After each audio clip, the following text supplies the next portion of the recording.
तो 1 अप्रैल 2026 से भारत का टैक्स सिस्टम पूरी तरह बदल रहा है। 65 साल पुराना कानून अब खत्म। तो इस बड़े बदलाव का मतलब क्या है?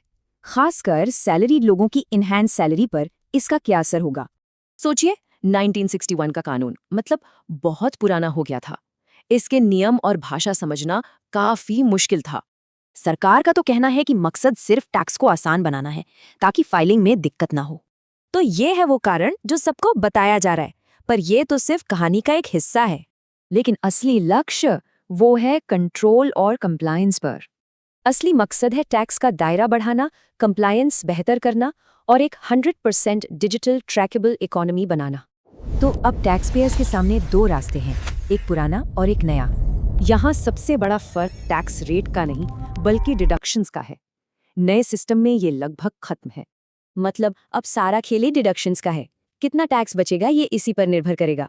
तो चलिए देखते हैं कि इस नए कानून का अलग-अलग इनकम ग्रुप्स पर क्या असर पड़ रहा है। जो कम कमाते हैं उनके लिए ये अच्छी खबर है, फाइलिंग आसान और टैक्स रेट भी कम। लेकिन मिडिल क्लास के लिए ये एक दुविधा है। एटीसी जैसे डिडक्शंस का जाना काफी महंगा पड़ सकता है। और जो हाई अर्नर्स हैं, वो अभी भी पुराने सिस्टम में टैक्स प्लानिंग के जरिए फायदा ढूंढ सकते हैं। याद रखिए, सीटीसी नहीं बदलेगा। बदलेगी तो बस वो रकम जो घर ले जा पाएंगे, यानी इन हैंड सैलरी। बहुत सारे अलाउंसेस जिन पर पहले छूट थी, अब वो टैक्सेबल इनकम में गिने जाएंगे। हाँ, एक अच्छी खबर है, शहरी मिडिल क्लास के लिए एचआरए के फायदे काफी हद तक बने रहेंगे। तो अब टैक्स बचाने के नए तरीके ढूंढने होंगे, जैसे मील वाउचर्स और सैलरी स्ट्रक्चर में छिपे हुए पर्क्स। टैक्स बचाना मुमकिन रहेगा, लेकिन अपने ट्रांजैक्शंस को छुपाना वो अब नामुमकिन हो जाएगा।